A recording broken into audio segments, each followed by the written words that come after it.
நீ நார்த்து சவுத்துன்னு பேசிக்கிட்டு இருக்க, நார்த்து சவுத்துன்னு டிவைட் பண்ணிட்ட. அதற்கப்புறம் நீ வந்து நார்த் சவுத் டிவைட் பண்றாங்கடா அப்படின்னு குற்றச்சாட்டு வைக்கிறவன நீ பார்த்து நீ தாண்டா காரணங்கிற. இது எவ்வளவு பெரிய அவலமா இருக்கு. இவங்க இந்த மெட்ரோ ரயில் பிரச்சனையில இவங்க வந்து சாதாரணமாக நிராகரிக்கிறது மட்டும் கிடையாதுங்க. இவங்க ஏற்கனவே பாசிச நடவடிக்கையாக ஜனநாயக மறுப்பாக செய்து வைத்த அனைத்தும் இவர்களுக்கு கை கொடுக்கறது. எப்படின்னா 2011 சென்சஸ் வச்சுட்டு கோயம்புத்தூரையும் மதுரையை நிராகரிக்கிறாங்க. 2011 சென்சஸ்க்கு அப்புறம் கோயம்புத்தூர் எவ்வளவு வளர்ந்துருக்கும். தமிழ்நாட்டுல அதிக மைக்ரேஷன் இருக்கிற நகரம்னா அது கோயம்புத்தூர் தான். 2014 அரசாங்கத்தின் ப்ரொஜெக்ஷன் படியே கோயம்புத்தூர் 22 லட்சம், இப்ப வந்து 14 லட்சம் 15 லட்சம் இருக்கிறதா சொல்றாங்க. கோயம்புத்தூர் 22 லட்சம் 2014 வந்துருச்சு. அப்ப 2025 எவ்வளவு இருக்கும்? 30 லட்சத்தை தாண்டி போயிட்டு இருக்கும். ஆனா நீ என்ன சொல்ற? 2011 சென்சஸ் படி 15 லட்சம் பேர் தான் இருக்காங்க, 20 லட்சத்தை பூர்த்தி செய்யல அப்படிங்கிற. இது எவ்வளவு பெரிய அக்கிரமம். 2021 சென்சஸ் உன்னை யார் எடுக்கணும்னு சொன்னா? நாங்க எடுக்கணும்னு சொன்னோமா? உனக்கு இயற்கைக்கும் உனக்கு சம்மந்தம் கிடையாது, வேளாண்மைக்கும் உனக்கு சம்மந்தம் கிடையாது. ரெண்டையும் அழிக்கிறவன் நீதான். இந்த மாநாட்டுல வந்துட்டு நீ கோயம்புத்தூர் பெருமை, தமிழர் பெருமை, தமிழ் கத்துக்க முடியலையே அப்படின்னு பேசிட்டு போற அப்படின்னா உனக்கு நிஜமாவே பெரிய நக்கல் தானே. அப்ப இந்த நக்கலை முடிச்சு விடணுமா இல்லையா? ஒரு நாட்டின் பிரதமர் அந்த நாட்டுக்குள் இருக்கும் ஒரு மாநிலத்தின் சீஃப் மினிஸ்டர் தனக்கு அடிபணியவில்லை அல்லது ஏதோ தவறு செய்துட்டாருன்னு வச்சுக்கோங்க. ஸ்டாலின் தவறு செஞ்சுட்டாருங்க, மோடியை கெட்டவாடத்தில் திட்டுட்டாருங்க, தவறு தானே? இது வந்து தவறு, லீகலா இது தவறு. ஸ்டாலினை பிடிச்சி உள்ள போகணும்னு வச்சுக்கோங்க. இது போல இருந்தாலும் கூட, இது போல தவறை அவர் செய்தாலும் கூட அந்த தவறை காட்டி எப்படி 8 கோடி மக்களை தண்டிப்பீங்க பாரு. உங்க முதல் அப்படின்னா நீ என்ன அர்த்தம்? எனக்கு நீ வாக்கு போடலன்னா நீ சாவு அப்படின்றதான்.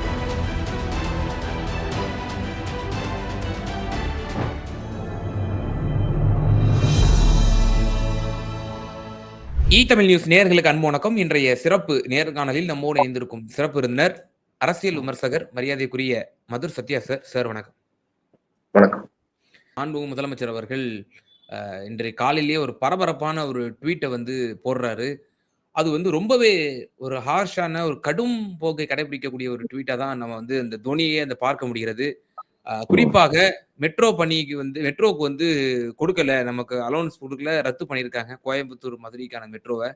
இது வந்து நான் எப்பப்பெல்லாம் உங்களை சந்திக்கிறேனோ அதெல்லாம் நான் வந்து உங்களுக்கு நான் வலியுறுத்தி இருக்கிறேன், நீங்க அதை வந்து இப்ப கைவிட்டிருக்கீங்க. இது மாதிரி இந்தியாவிலேயே தமிழ்நாட்டுடைய பங்களிப்பு ரொம்ப ரொம்ப முக்கியத்துவம் வாய்ந்தது. நாங்க தான் அதிகமான பங்களிப்பு கொடுக்குறோம், எங்களுக்கு நீங்க இப்படி வஞ்சிச்சிருக்கீங்க. நீங்க ரெடினா சொல்லுங்க, என் டீம் வந்து நானும் என்னோட டீமும் நான் வந்து உங்களை சந்திக்கிறேன் அப்படின்னு சொல்லி பிஎம் மோடிக்கு சொல்லியிருக்கிறாரு. இது வந்து இன்னொரு கோணத்திலையும் சொல்லப்படுது, நீங்க என்ன இப்படி தோனியில பேசுறீங்க, அப்பட்டமான ஒரு பிளவுவாத ஒரு பேச்சு போல நீங்க வந்து இப்படி ஒரு த்ரெட்டன் பண்ற விதமா ஒரு பிரைம் மினிஸ்டர் மோடி அப்படி பேசிருக்கீங்களே அப்படிங்கிற மாதிரியான ஒரு டாக்கும் இருக்கு. சோ மாண்புமிகு முதலமைச்சருடைய இந்த ஸ்டேட்மெண்ட் எப்படி பாக்குறீங்க? இது வந்து வரவேற்கப்பட வேண்டியது. ஏன்னா அம்பலப்படுத்தி விட்டாரு. இவங்க என்ன பண்ணாங்க, மெட்ரோ ரிஜெக்ட் பண்ணதுக்கு காரணம் நீங்க வந்து ரிக்குவயர்மெண்ட்ஸை மீட் பண்ணல அப்படின்னு. இவர் வந்து அம்பலப்படுத்தி விட்டார். என்ன ரிக்குவயர்மெண்ட் சொல்லு, வா பேச்சுவார்த்தை நடத்துவோம் அப்படிங்கிற அளவுக்கு இவரு எக்ஸ்போஸ் பண்ணி விடுறாரு. எங்கள்கிட்ட வந்து எங்கள் கையில் கரை இல்லை அப்படிங்கிற மாதிரி ப்ரூவ் பண்றாரு. நீ எக்ஸ்போஸ் பண்ணும்ல, அப்போ வா இதனாலதான் ரிஜெக்ட் பண்றோம்ன்றது வெளிப்படையா சொல்லு, நம்ம வந்து பேசிடுவோம் என்ன அப்படிங்கிறது. ஏன்னா நீங்க இந்த மெட்ரோ ரயில் ரிஜெக்ட் பண்றது இப்ப பாருங்க, வழக்கமாவே என்ன நார்த்து சவுத்துன்னு பேசுறீங்க, இந்த மாதிரி விஷயத்துக்கு ரிஜெக்ட் பண்ணும்போது வடக்கு வாழ்கிறது தெற்கு தேய்கிறது இல்ல, வடக்கு வாழ்கிறது தெற்கு தேய்றதை காட்டிலும் இப்ப இந்த மாதிரி திட்டங்கள் நிராகரிக்கும் போது என்ன சொல்றீங்க, வடக்குக்கு தரீங்க தெற்குக்கு தரமாட்டீங்கன்னு சொல்லும் போது என்ன பிளவுவாதம் பேசுறீங்க அப்படின்னு கேக்குறாங்க. சரி, இப்ப வந்து நான் இருக்கேன், நீங்க என்னைய அடிச்சிருவேன்னு சொல்றீங்க, ஓகேவா? ஒருத்தர் அடிச்சே விட்டாரு, இன்னொருத்தர் டே அவனை வந்து அடிச்சு விட்டான்டான்னு சொல்றான் இன்னொருத்தன். நீங்க முதல் 2 பேரை குற்றவாளியா தண்டிக்காம 3வது ஆளை வந்து இவன் தான் அடிச்சதுக்கு காரணம்னு பேசினா எப்படி இருக்கும்? அவன் ஏற்கனவே அடிச்சதை தானே ரிப்போர்ட் பண்றான். நீ நார்த்து சவுத்துன்னு பேசிக்கிட்டு இருக்க, நார்த்து சவுத்துன்னு டிவைட் பண்ணிட்ட. அதற்கப்புறம் நீ வந்து நார்த்து சவுத்து டிவைட் பண்றாங்கடா அப்படின்னு குற்றச்சாட்டு வைக்கிறவனை நீ பார்த்து நீ தாண்டா காரணங்கிற.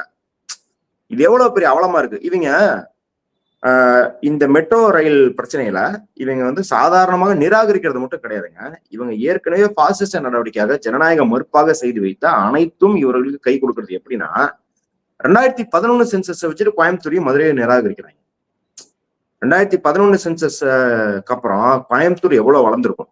இன்ஃபேக்ட் சென்னைக்கு அப்புறம் தமிழ்நாட்டுல அதிக மைக்ரேஷன் இருக்கிற நகரம்னா அது கோயம்புத்தூர் தான்.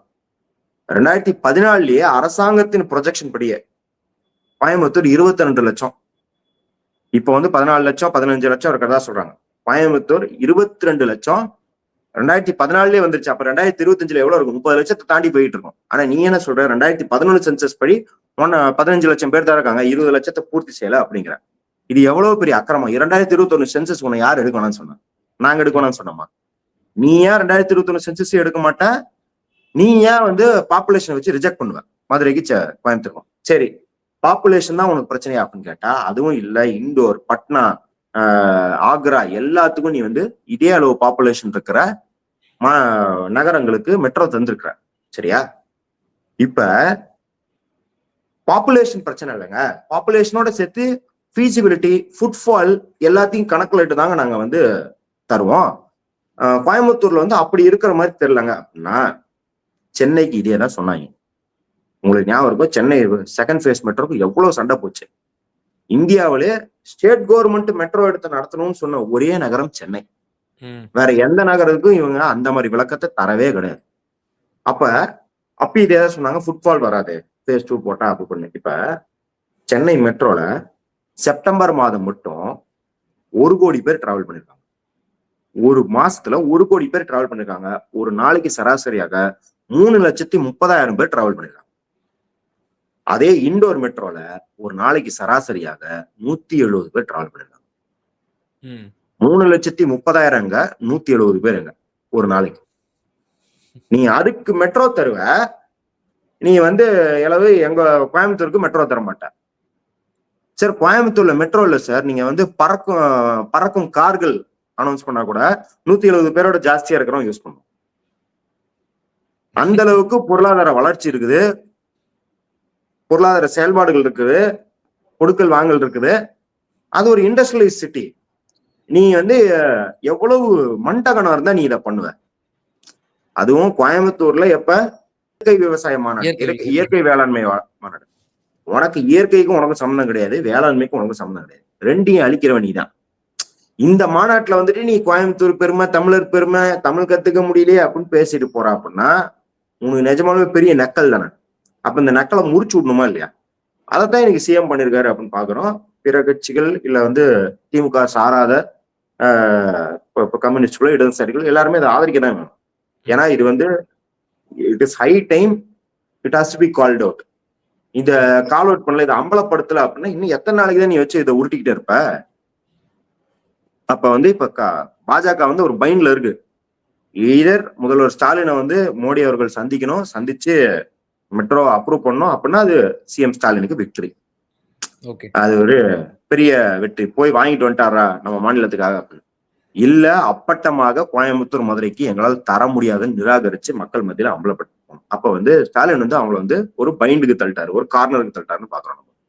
இப்போ ஸ்டாலின் அவரோட இந்த இன்றைய தினம் ட்வீட் போட்டிருக்கக்கூடிய தொனி இருக்கு இல்லையா, அது வந்து சற்று ஒரு அந்நியப்பட்டதாகவும் ரொம்ப ஒரு கடும் போக்கை கடைபிடிக்கிறதாகவும் இருக்கு. நான் இருக்கேன் என் டீமோட, நான் உங்களை நேர்ல வந்து சந்திக்கிறேன் அப்படின்னு இதுவரை பல விஷயங்கள் மாநிலத்திற்கு வஞ்சித்திருக்கிறது என்கிற விமர்சனம் இருக்கு மத்திய அரசு மேல. ஆனால் இந்த விஷயத்துல அந்த அளவுக்கு போறாரு, எக்ஸ்ட்ரீமா போறாரு அப்படின்னா இதுல வந்து நிச்சயமா தேர்தல் உள்நோக்கம் இருக்கிறது. இந்த வரக்கூடிய சட்டமன்ற தேர்தல் நெருங்கி கொண்டிருக்கிறது. இப்போது நம்ம பிஜேபியை வந்து நம்ம எதிர்க்கணும்.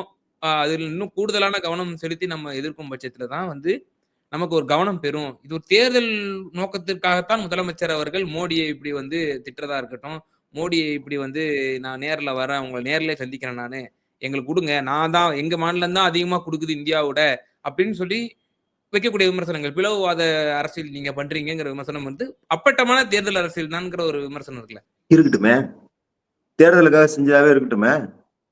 தேர்தலுக்காக நல்லது நடந்தா நல்லது தானங்க. ஆனா இது தேர்தலுக்காக நடந்தது இல்லை. இது எதற்காக நடக்குதுன்னு சொல்றேன். இவனுக்கு என்ன பண்றானுங்கன்னா, இந்த சங்கிங்க எவ்வளவு திமிரா ஒரு பதில் சொல்றாங்க பாருங்க. ஏர்போர்ட்ல வந்து ரிசீவ் பண்ணல சிஎம், இப்படி இருந்தா அப்புறம் எப்படி வந்து உங்களுக்கு காசு தர முடியும்? என்னன்னு சொல்ற? இதுல இருந்து நீ என்ன சொல்ல வர? நீ வந்து என்ன சொல்ற அப்படின்னா, எங்களுக்கு உங்கள் முதலமைச்சர் குனிந்து எங்கள் மோதிரத்தில் முத்தமிடவில்லை என்றால் நாங்கள் உங்களை அடிமையாகத்தான் வைத்திருப்போம். இதானே சொல்ல வர. ஒரு நாட்டின் பிரதமர் அந்த நாட்டுக்குள் இருக்கும் ஒரு மாநிலத்தின் சீஃப் மினிஸ்டர் தனக்கு அடிபணியவில்லை அல்லது ஏதோ தவறு செய்துட்டாருன்னு வச்சுக்கோங்க. ஸ்டாலின் தவறு செஞ்சுட்டாருங்க, மோடியை கெட்டவாடத்தில் திட்டுட்டாருங்க, தவறு தானே? இது வந்து தவறு, லீகலா இது தவறு. ஸ்டாலினை பிடிச்சி உள்ள போடணும்னு வச்சுக்கோங்க. இது போல இருந்தாலும் கூட, இது போல தவறை அவர் செய்தாலும் கூட அந்த தவறை காட்டி எப்படி 8 கோடி மக்களை தண்டிப்பீங்க பாரு. உங்க முதல் அப்படின்னா நீ என்ன அர்த்தம்? எனக்கு நீ வாக்கு போடலன்னா நீ சாவு அப்படின்றதுதான். மிச்சம் 70% மக்களை நான் கேட்க மாட்டேன், நான் பார்க்க மாட்டேன் அப்படின்னா அப்புறம் நீ என்ன ஜனநாயக நாடு? அப்புறம் என்ன நீ பிரதமர்? நீ அரசர். நீ அரசரா இருக்கணும்னு ஆசைப்படுற மக்களை, உனக்கு எதிராக இருக்கிற மக்களோ இல்ல உன்னை விரும்பாம வேற ஒருத்தரை சூஸ் பண்ற மக்களையோ நீ தண்டிக்கணும்னு நினைக்கிற. இது ஒரு குரூர புத்தி. இந்த குரூர புத்திய அது தேர்தல் அரசியலுக்காக கேக்குறாங்க. சார், தேர்தல் அரசியல தானே இருக்கிறீங்க. பாஜக, திமுக எல்லாம் என்ன புரட்சிகர இயக்கங்களா? தேர்தல் அரசியல் கட்சிகள் தானே. அப்ப தேர்தல் அரசியலுக்காக தானே பண்ணுவாங்க. பண்ணுவேன். நீ வந்து பயங்கரவாத தாக்குதல்ல அப்பாவி மக்கள் இறந்ததுல இருந்து கும்பமேளால ஸ்டாம்பீடு வரைக்கும் எல்லாத்தையும் தேர்தல் அரசியலுக்கு தானே பண்ற. நீ என்ன உன்னத நோக்கத்துக்கு வெள்ளக்காரன்றத விடுவிக்கிறதுக்கா பண்ற? நீ எல்லாம் தேர்தல் அரசியலுக்காக ஒருத்தர் ஒண்ணு பண்றாங்கன்றதுக்கு பேசுற அருகதை இருக்கா பாஜகவுக்கு? அதனால இந்த விமர்சனம் எல்லாம் காதலியே வாங்கிக்க தேவையில்ல. இவர் சொல்லுவார்ல, எனக்கு வந்து சில விமர்சனங்கள் இருக்கு, அப்படியா அந்த வந்து ஒரு ஓரமா போய் நின்று விமர்சனம் பண்ணு அப்படின்னு வரல கவுண்டமணி. அந்த மாதிரி நீ ஓரமா போய் நில்லு. தமிழ்நாட்டுல உனக்கு ஓரமா நிக்கிறது தான் வேலை இருக்கும். இறுதியான ஒரே ஒரு கேள்வி. இதன் மூலியமாக பாஜக கொடுக்கக்கூடிய மெசேஜ் என்ன? தேர்தல் நெருங்கிட்டு இருக்கு. இப்ப இத குடுத்திருந்தான்னு வைங்களேன், இப்ப அவங்க பிரச்சாரம் செய்யறதுக்கு கூடுதலான ஒரு பாயிண்ட் கிடைச்சிருக்கும். பாத்தீங்களா, பாரத பிரதமர் த இந்திய தேசத்தினுடைய புதல்வன் மோடி ஜி அவர்கள் தமிழ்நாட்டிற்கு கோவைக்கும், மதுரைக்கும் மெட்ரோ தந்திருக்கிறார் அப்படின்னு சொல்லி நாளைக்கு எடப்பாடி பழனிசாமி பிரச்சாரத்துக்கு போனாலும் சரி, அதே போல நயினார் நாகேந்திரன், வானதி சீனிவாசன் இவங்கலாம் போனா கூட அப்படி மார்த்தட்டி பேசலாம். இப்ப அது பேச முடியாது. ஆனா ஆனா என்ன சொல்றாங்க அப்படின்னா, எடப்பாடியார் முதலமைச்சர் ஆன உடனே நாங்க தருவோம் அப்படின்னு இதுக்குதான் அப்படின்னு பேசுறாங்க. இதுக்குதான் என்ன மெசேஜ் சொல்ல வராங்க? யாருக்கு அப்போ என்ன இல்ல, அட்வான்டேஜ்? மக்களை வந்து இந்த மாதிரி டிமாண்டுக்கு பிணைக்கறிய வைக்கிறதுதான். நீ பிளாக்மெயில் பண்றாங்க மக்களை. நீ எங்களுக்கு ஓட்டு போடு வரும் அப்படின்னு மக்களுக்கு வந்து பிளாக்மெயில் பண்றாங்க. நீங்க அண்ணாமலை சொல்லியிருப்பாரு, நான் மட்டும் கோயம்புத்தூருக்கு எம்பி ஆயிட்டா முதல் 1 மாதத்தில் 9 திட்டங்கள் ஏதோ கொண்டு வர அந்த மாதிரி ஏதோ சொன்னார். அந்த மாதிரி ஏதோ ஒரு சொன்னார். நான் என்ன கேக்குறேன், நீ எம்பி ஆகி தான் கொண்டு வரணும்னு அவசியம் கிடையாது. நீ இருக்கிற கட்சி தான் மத்தியில் ஆட்சி பண்ணுது. நீ ஜெயிக்காமலேயே கொண்டு வரலாம். இன்னொன்னு, எம்பிக்கு அவ்வளவு அதிகாரமும் கிடையாது. எம்பி பதவி ஆகிதான் கொண்டு வரணும்னு. கரெக்டா? எம்பியோட வேலை 5 கோடி ரூபாய் வந்து எம்பி ஃபண்டு தருவாங்க, தொகுதியில ஏதாவது பண்ணலாம். அவரை தொகுதியோட பிரச்சனைகளை பாராளுமன்றத்துல ரைஸ் பண்ணலாம். அப்புறம் பாராளுமன்றத்துல ஏதாவது ஒரு கமிட்டியில மெம்பரா இருந்தா அந்த கமிட்டிக்கு ரெலவெண்டா, அந்த டிபார்ட்மெண்ட்டுக்கு, அந்த துறைக்கு ரெலவெண்டா நீங்க வந்து உங்களோட கருத்துக்களை பகிர்ந்து கொள்ளலாம், எதிர்ப்புகளை பதிவு செய்யலாம். இவ்வளவுதான் ஒழிய எம்பியாலேயே வந்து எதுவும் பண்ண முடியாது. கரெக்டா? ஆனாலும் இந்த அறிவிப்பை கொடுத்ததுக்கு காரணம் மக்களை பிளாக்மெயில் பண்றது. அதே போலதான் இப்ப என்ன பிளாக்மெயில் பண்றாங்கன்னா, பாரு, நாங்க கோயம்புத்தூர், மதுரைக்கு திமுக இருக்கிற வரைக்கும் தரமாட்டோம். நீ எங்களை வெய்யே கோயம்புத்தூர் மக்களே, மதுரை மக்களே எங்களுக்கு ஓட்டு போடுங்க. நீங்க கோயம்புத்தூர், மதுரையில எங்களுக்கு ஓட்டு போட்டீங்க அப்படின்னா நாங்க மெட்ரோ கொண்டு வந்தோம், இல்லைன்னா நீங்க சாவுங்க அப்படிங்கிற ஒரு வெளிப்படையான பிளாக்மெயில தான் பண்றாங்க அப்படின்னு தான் பாக்குறோம். நிச்சயமா சார். பல்வேறு விவகாரங்கள்ல எங்க நேயர்களுக்கு ரொம்ப தெளிவா உங்களுடைய கருத்துக்களை பகிர்ந்தீங்க. மிகுந்த நன்றி. நன்றி.